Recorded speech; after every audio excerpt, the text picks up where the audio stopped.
Hello everybody, welcome back to JK Exam Cracker and welcome back to my lectures.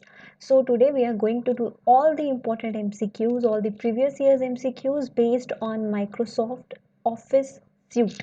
ठीक है, आप जानते हैं इसमें हमें 4 कॉन्सेप्ट्स पढ़ने थे. बेसिकली माइक्रोसॉफ्ट ऑफिस सूट में 5 सॉफ्टवेयर आते हैं बट हमारे सिलेबस में 4 हैं, जिसमें से Microsoft Word, Microsoft Excel, Microsoft PowerPoint and Microsoft Access. Right, ये 4 सॉफ्टवेयर का जो इंटरफेस है, इनके शॉर्टकट्स, इनको कैसे यूज़ किया जाता है, ये सब चीज़ें आपको सिखाई गई हैं एंड आई होप अभी तक आपको क्लियर भी होंगी.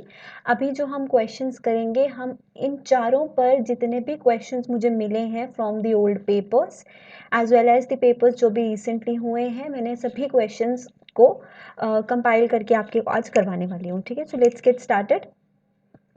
सो क्वेश्चन नंबर 1 पहले हम लोग देखेंगे. The ribbon in Microsoft Word is located underneath the scroll bar, information bar, quick access tool bar और स्टेटस बार. तो रिबन आपको पता है क्या होता है, जहाँ पर हमें होम, इंसर्ट, व्यू, रिव्यू ये सारे ऑप्शंस हमको मिलते हैं, तो उसे हम लोग क्या कहते हैं, रिबन कहते हैं. ठीक है, और रिबन किसके नीचे होता है, just below the quick access tool bar. जैसे आपका यहाँ पर टॉप में क्या होता है, टाइटल बार होता है, जहाँ पे आपके डॉक्यूमेंट या फिर जो आपकी पीपीटी है उसका टाइटल होता है. उसके बिल्कुल लेफ्ट कॉर्नर में हम देखें तो हमारे पास होता है QAT. QAT क्या होता है, क्विक एक्सेस टूल बार, जहाँ पे हमारे पास अंडू करने का, सेव करने का ऐसे ऑप्शंस होते हैं, 3 ऑप्शंस होते हैं और उसी के नीचे क्या होता है, रिबन होता है. तो करेक्ट आंसर क्या होगा, option C. Next one, how many mouse clicks should be clicked to select a whole paragraph in a Word document. आप वर्ड डॉक्यूमेंट में सभी स्टूडेंट्स काम करते ही होंगे, आपने अपने असाइनमेंट्स बनाए होंगे, कुछ भी टाइपिंग किया होगा. तो जब आपको एक पूरा का पूरा पैराग्राफ सिलेक्ट करना है तो आपको माउस क्लिक कितनी बार करना होता है, आपको पता है. हम सिलेक्ट करने के लिए माउस क्लिक भी करते हैं, है ना, माउस का हम बटन क्लिक करते हैं. तो कितनी बार एक पैराग्राफ को सिलेक्ट करने के लिए हमको चाहिए, तो वो कितनी बार आप लोग करते हैं, कभी आपने नोटिस किया हो या नहीं, बट 3 बार to select a whole paragraph. ठीक है, so correct answer is option C again. Next, the shortcut key is use to exit from current document in a word. आपने MS वर्ड ओपन करके रखा है, ठीक है, आपने MS वर्ड ओपन किया और आप उस करंट डॉक्यूमेंट से एग्जिट करना चाहते हैं, आप उसे क्लोज करना चाहते हैं, तो आपकी शॉर्टकट क्या है. जनरली आप क्या करेंगे, क्लोज बटन पे क्लिक करेंगे, है ना, या फिर आप ऑफिस बटन पे जाके लास्ट में क्लोज का ऑप्शन होता है, आप वो भी क्लिक कर सकते हैं. लेकिन अगर शॉर्टकट चाहिए, कीबोर्ड शॉर्टकट, तो वो क्या होगा, alt plus F4.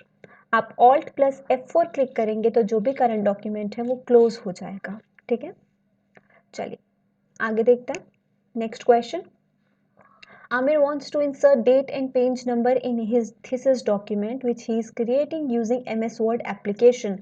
Amir page number और डेट इंसर्ट करना चाहते हैं अपने डॉक्यूमेंट पे जो MS Word पे वो क्रिएट कर रहे हैं. Which element should Amir use to insert date page number in all pages across the document. Obviously जब आप एक डॉक्यूमेंट बनाते हैं, 5 पेज, 10 पेज, 15 पेज, जितने भी पेजेस का बनाते हैं, आपको सब पे पेज नंबर देना होता है, राइट, और डेट भी देनी होती है. तो आप कैसे इंसर्ट करते हैं कि एक ही साथ वो सब पे हो जाए. तो ऑब्वियसली आपको जो एक ही चीज़ सभी पेजेस पे चाहिए, फॉर एग्जांपल एक हेडिंग चाहिए या पेज नंबर चाहिए, तो आप हेडर या फूटर का यूज़ करते हैं. तो पेज नंबर और डेट किसमें आप लोग इंसर्ट करेंगे, फ्रॉम द ऑप्शंस हम लोग देखें तो फूटर में, क्योंकि एक में करेंगे तो वो सब में आ जाएगा, है ना. So option C is right answer. Next, how will you enter a new line in the same cell in the Microsoft Excel sheet. अब एक्सेल में तो आपको पता है क्या होते हैं, सेल्स होते हैं, है ना, इस तरीके से रेक्टेंगुलर बॉक्स होते हैं, सेल्स इस तरीके से होता है एक्सेल टैबुलर फॉर्म में. तो क्या पूछा गया है, new line in the same cell, आपको सेम सेल में न्यू लाइन एंटर करना है, तो आप लोग का शॉर्टकट की क्या होगा.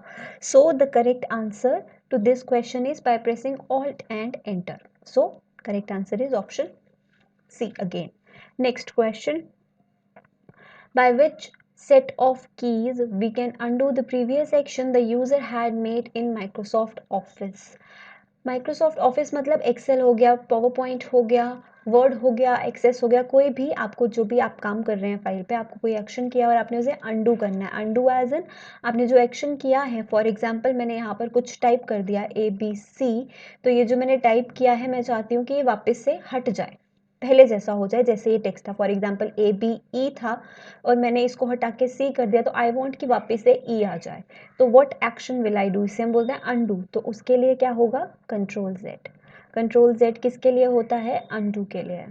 कंट्रोल V आपको पता है किसके लिए होता है?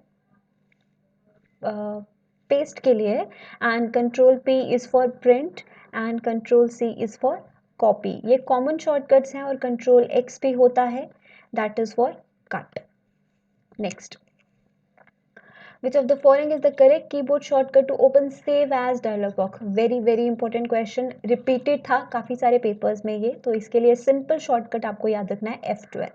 फंक्शन कीज में जो शॉर्टकट्स होते हैं generally F1, F2, F5, F12, ये इनके बेसिस पे जो शॉर्टकट्स हैं वो पूछे जाते हैं, तो इनके यूजेस आपको पता होने चाहिए। मैंने पढ़ाए भी हैं, आपको फाइल्स भी मिली ही होंगी, you can check it from here, from there. So correct answer is F12, option A. Next, what is meant by document area in Microsoft Word? Can you see, आप लोगों ने अभी तक कुछ नोटिस किया कि मैक्सिमम क्वेश्चंस जो हम कर रहे हैं वो किस में से हैं? माइक्रोसॉफ्ट वर्ड में से। एंड ये चीज़ बहुत से पेपर्स में देखी गई है कि माइक्रोसॉफ्ट सूट में से जब क्वेश्चंस आते हैं तो MS वर्ड में से ही ज़्यादा क्वेश्चंस आते हैं, क्योंकि ये सबसे ज़्यादा यूज़ होने वाला सॉफ्टवेयर है। बेसिकली टेक्स्ट फॉर्मेटिंग के लिए हम यही सॉफ्टवेयर ज़्यादातर यूज़ करते हैं, तो मैक्सिमम क्वेश्चंस MS वर्ड में से आते हैं। ठीक है, सो चलिए देखते हैं डॉक्यूमेंट एरिया क्या होता है। MS वर्ड में एक डॉक्यूमेंट एरिया क्या होता है? वो टेक्स्ट एरिया, जहाँ पे आप लोग अपना टेक्स्ट टाइप करते हो। तो फ्रॉम द ऑप्शन देखें तो option A is the right answer. This is the area where user types the text in the Word document. ये जो बेसिकली पेज होता है, इसका जो एरिया जहाँ पर आप लिखते हैं, that is what we call text area, document area. Clear? Next one, what function must be chosen in Word 2007 to publish a document in a PDF format? आपने कोई भी डॉक्यूमेंट बनाया, ठीक है, वर्ड डॉक्यूमेंट बनाया, आप उसे पब्लिश करना चाहते हैं एज PDF, आप उसे PDF में कन्वर्ट करना चाहते हैं, और कौन सा आप लोग यूज़ करें? पुराना वर्जन 2007 तक जितने भी हैं वर्जन्स, तो आप लोग क्या करेंगे? तो आपको उससे पहले उसे क्या करना पड़ता है? आपको सेव एज करना पड़ता है। फॉर एग्जाम्पल, आपने कोई डॉक्यूमेंट सेव कर लिया है, अब आप उसको PDF में कन्वर्ट करना चाहते हैं। What you will do save as. और जब आप सेव एज पे जाते हैं तो आपको डिफरेंट फॉर्मेट्स में सेव करने का ऑप्शन मिल जाता है कि आप इस वर्ड फॉर्मेट को कैसे सेव करना चाहते हो, एज वर्ड फाइल सेव करना चाहते हो, एज PDF फॉर्मेट सेव करना चाहते हो, तो यहाँ पर आपको ऑप्शन मिल जाता है। तो first you need to do what? Save as. So option A. Next, which component of Microsoft Word allows users to format vertical alignment of a text in a document? Basic बात करें हम लोग alignment की, ठीक है, तो कौन सा कंपोनेंट होता है जो अलाइनमेंट के लिए काम आता है? टाइटल बार, स्क्रॉल बार, रूलर या फिर स्टेटस? टाइटल बार का क्या काम होता है? आपका जो भी डॉक्यूमेंट है, PPT है, फाइल है, उसका क्या बताता है? टाइटल, उसका नेम बताता है ना, यही करता है। उसके बाद स्क्रॉल का क्या काम होता है? Page up down, right left scrolling करना।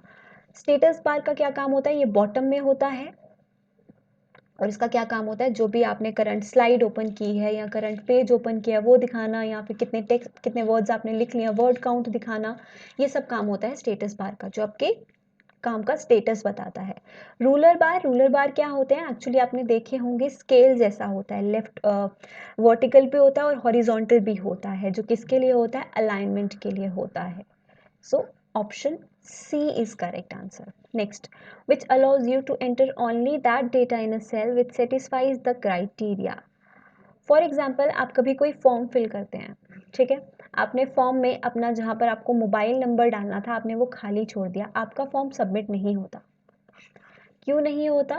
क्योंकि आपके फॉर्म में एक ऐसा क्राइटेरिया होता है कि ये वाला जो एरिया है, ये वाला जो फील्ड है, ये आपको फिल करना ही है। जब तक आप मोबाइल नंबर नहीं डालोगे तब तक आपका फॉर्म सबमिट नहीं होगा। होता है ऐसा, एरर दिखाता है।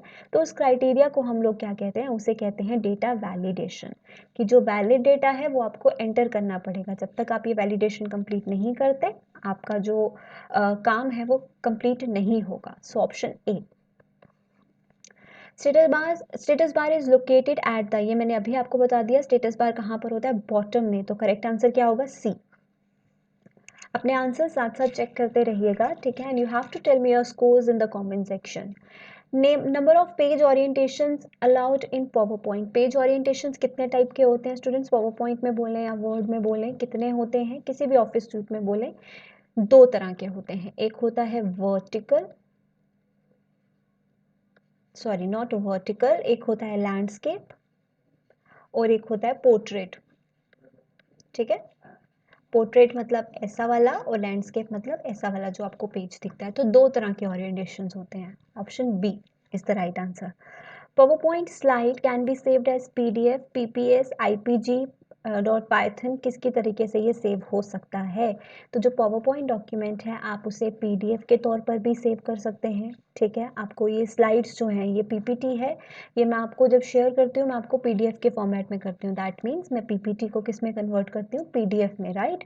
आप उसे इमेज के तौर पर भी सेव कर सकते हैं, आप उसे किसी भी अदर फाइल के तौर पर सेव कर सकते हैं। तो ये तीनों तो बिल्कुल बिल्कुल सही है। आप उसे इमेज फॉर्मेट में भी कर सकते हैं, आप उसे PDF फॉर्मेट में भी कर सकते हैं। ठीक है, सो करेक्ट आंसर क्या होना चाहिए, 1, 2 and 3, option D. Next, to increase the font size of the selected text in the Microsoft Word, which of the following key combination is used? जब हमें टेक्स्ट का साइज इंक्रीज करना हो तो generally हम लोग क्या करते हैं, हमारे पास टूल बार में ऑप्शन होता है साइज इंक्रीज डिक्रीज करने का। वहाँ पे दिया भी होता है कि कितना साइज होना चाहिए, 11 रखना है, 12 रखना है, 14 रखना है। इस तरीके से हमको दिया होता है टिल 8 to 72 तक हम लोगों को दिया होता है ना। लेकिन अगर आपको शॉर्टकट यूज़ करना है साइज इंक्रीज करने के लिए तो शॉर्टकट क्या होता है, कंट्रोल, और उसके साथ आपको प्रेस करना होता है स्क्वायर ब्रैकेट। ठीक है, ये वाला स्क्वायर ब्रैकेट, ये प्रेस आपको करना होता है टू इंक्रीज द साइज। ठीक है, अगर आपको डिक्रीज करना है तो कंट्रोल प्लस लेफ्ट वाला स्क्वायर ब्रैकेट, ये वाला। सो अभी ऑप्शंस में देखा जाए इंक्रीज के लिए तो ये आंसर सही है। नेक्स्ट क्वेश्चन करेंगे अभी हम लोग। In Microsoft Excel 2007 which key combination is use to focus on screen, focus the screen on the active cell. In short पूछा गया है एक्टिव सेल को लोकेट करने के लिए, एक्टिव सेल को फोकस करने के लिए कौन सा की कॉम्बिनेशन होता है। तो ये आपको याद रखना है, control plus backspace, option B. और एक और चीज़ मैं आपको बता दूँ, जब माइक्रोसॉफ्ट स्यूट पे वर्ड क्वेश्चंस आते हैं तो जनरली आपको जो क्योंकि अभी देखो जो लेटेस्ट वर्जन्स हैं उसमें काफ़ी सारी और चीज़ें भी ऐड ऑन हो चुकी हैं, लेकिन माइक्रोसॉफ्ट वर्ड या एक्सेल इन पे जब क्वेश्चंस आते हैं तो वो स्टैंडर्ड 1 पे आते हैं। बेसिक जो 2007 हम लोग यूज़ करते हैं उसी के बेसिस पे ही ज़्यादा क्वेश्चन आते हैं, उसी पे जो फीचर्स उसमें एडेड हैं। Next one, what is the default alignment of numbers and text in Excel. क्या अलाइनमेंट होता है नंबर्स और टेक्स्ट का। आपको पता है सेल्स में इस तरीके से हम नंबर या टेक्स्ट ऐड कर सकते हैं।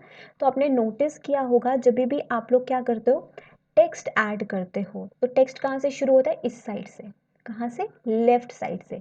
लेकिन जब आप नंबर टाइप करते हो तो नंबर कहाँ से आता है, राइट साइड से। नंबर ऐसे ऐसे टाइप होता है और टेक्स्ट ऐसे टाइप होता है। तो एग्जैक्ट अलाइनमेंट क्या होगी, number to the right and text to the left, option D. Next, which of the following files starts Microsoft Word? कौन सी फाइल रिस्पॉन्सिबल होती है Microsoft Word को स्टार्ट करने के लिए। जो स्टार्टअप फाइल होती है ये आपको याद रखना है winword.exe, this is the file, option B. Next question, gutter margin in Microsoft Word. Gutter margin मैंने आपको बताया है, एक्चुअली ये मार्जिन नॉर्मल मार्जिन जो पेज का होता है और जो गटर मार्जिन होता है इसमें थोड़ा सा डिफरेंस होता है। क्या डिफरेंस होता है, गटर मार्जिन एक्चुअली किस लिए होता है कि जब आपको पेज की बाइंडिंग करनी होती है, जब आपकी बुक या फिर कोई भी नोटबुक बुक कुछ भी जब बाइंड होता है तो बाइंड करने के लिए उतना एरिया खाली छोड़ना कि उस पर जो भी टेक्स्ट लिखा है या जो भी उसमें डेटा है वो उस बाइंडिंग पार्ट के अंदर ना आए। तो वो जो टेक्स्ट एरिया छोड़ा जाता है, खाली छोड़ा जाता है, उसे हम लोग क्या बोलते हैं, गटर मार्जिन बोलते हैं।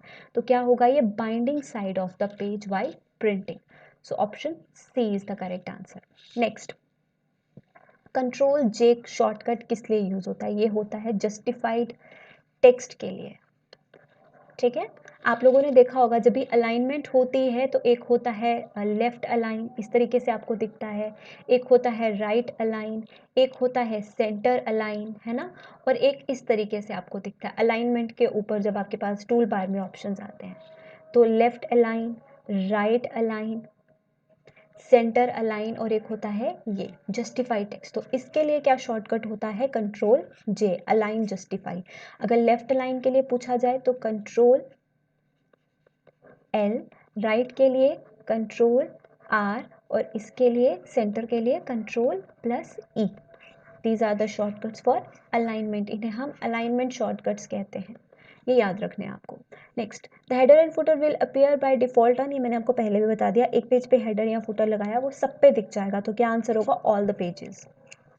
Next one, which of the following shortcuts use to move to the last page. आपको लास्ट पेज पे जाना हो तो आपका शॉर्टकट क्या होता है, कंट्रोल एंड।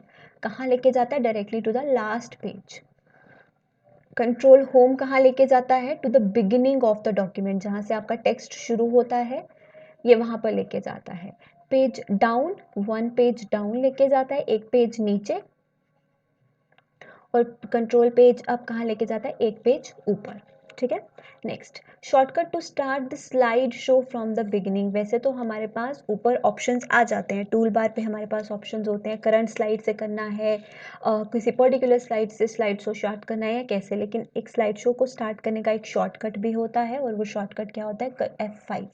F5 का यूज़ होता है माइक्रोसॉफ्ट पावर पॉइंट में एक स्लाइड शो स्टार्ट करना, याद रखना है, important.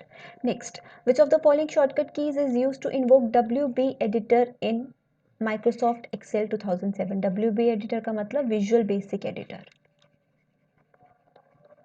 इसे स्टार्टअप करने के लिए कौन सा शॉर्टकट होता है, Alt F11, option C. Which of the following Microsoft Office is a database? Database manager कौन सा है जो डेटा मैनेज करने में काम आता है, ये हम सभी लोग जानते हैं, माइक्रोसॉफ्ट एक्सेस। ये क्या है, ईमेल क्लाइंट है, ये एक्सेल के लिए यूज होता है। Next, for new PPT in a power point presentation shortcut key is, आपको न्यू पीपीटी ओपन करना है, आपको नया वर्ड ओपन करना है, नई एक्सेल शीट ओपन करनी है, कुछ भी करना है, आपका शॉर्टकट क्या होता है, कंट्रोल एन। ठीक है। और कंट्रोल ओ किस लिए होता है, ओपन ऑलरेडी सेव्ड फाइल, जो आपकी ऑलरेडी सेव है, कहीं पर आपने सेव रखा है कोई भी पीपीटी या वर्ड फाइल, कंट्रोल ओ होता है उसे चूज करके ओपन करने के लिए। Next, in Microsoft Word the extra space where you plan binding your document, ये अभी हमने कर लिया, इसे क्या बोलते हैं हम लोग, गटर मार्जिन बोलते हैं। This is the last question of today's session. The question is the function in Microsoft Office by which multiple documents are produced from a single template. एक ही template से आप multiple documents create कर सकते हो, उसे हम लोग क्या कहते हैं, उस फंक्शन को हम लोग कहते हैं मेल मर्ज। ये बहुत इंपॉर्टेंट है, इसके बारे में तो आपने पढ़ा भी है। सो option A is the correct answer. ठीक है। With this students, Microsoft office suit के जो इंपॉर्टेंट क्वेश्चंस थे मैं आपको करवा चुकी हूँ। इसमें से आपको basic functioning of Microsoft Excel, Microsoft Word, Microsoft Access, Microsoft PowerPoint, ये आपको याद रखनी है, प्लस बेसिक शॉर्टकट्स। शॉर्टकट्स पे कुछ ऐसे नहीं पूछे जाते बहुत डिफिकल्ट वंस, वही शॉर्टकट्स जो आपके काम आएंगे, एक फाइल बनाते हो, एक प्रेजेंटेशन बनाते हो, जो शॉर्टकट जनरली काम आते हैं, उन्हीं शॉर्टकट्स में से क्वेश्चंस आते हैं। ठीक है। कुछ बहुत मुश्किल नहीं पूछा जाता, तो ये बेसिक चीज़ें तो आपको करनी ही हैं। With this I am winding up this lecture. इसके साथ मैं आपका नया लेक्चर जल्दी ही लेके आऊँगी। Till then take care.